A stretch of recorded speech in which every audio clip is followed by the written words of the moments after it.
بدعوة كريمة من مركز خبرة الصحراء للتوثيق والدراسات. جئنا إلى أقاليم الصحراوية ديالنا نحتفل مع الإخوان ديالنا في المركز ومع المندوبية الجهوية للثقافة بجهة الساقية الحمراء والمديرية الإقليمية للثقافة بمدينة بوجدور.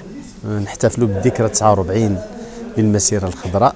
بطبيعة الحال هذا الاحتفال في سياق ندوة حول الثقافة والتنمية في الأقاليم ديالنا الصحراوية، واللي طرحنا فيها العديد من القضايا اللي كتهم العلاقة بين الثقافي والتنموي في المغرب وبشكل خاص في الأقاليم ديالنا الصحراوية، واللي خلصنا من خلالها إلى أهمية الثقافة ودور الثقافة وتأثير الثقافة في العملية التنموية من خلال استحضار تجارب العديد من الدول، خصوصا الدول في دول شرق آسيا.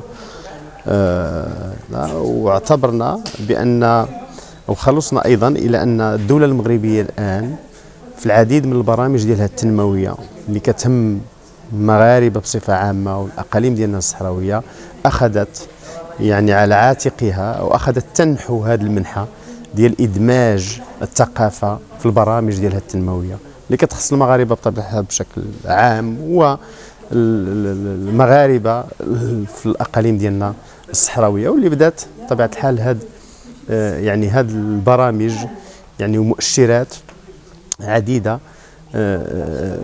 تكشف عن مستقبل واعد ينتظر الأقاليم ديالنا الصحراوية.